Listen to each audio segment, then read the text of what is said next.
Biktima ako ng isang taong manluloko. Manlulokong panay sabing mahal ako. Manlulokong panay sabing handa siyang manatili sa buhay ko. Nagpaniwala ako at ibinigay ang buong pagmamahal ko. Kaya naman sa puntong ito nalimutan kong mahalin ang sarili ko. Nalimutan kong pahalagahan ito.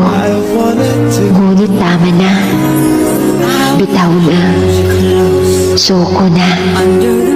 Bitaw na sa mga pangakong siya mismo ay hindi na maalala pa. Bitaw na sa mga taong hindi makita ang iyong halaga. Suko na. Dahil wala ng dahilan para lumaban pa. Siguro tama nga sila. Hindi lahat ng bumabalik nararapat tanggapin pa.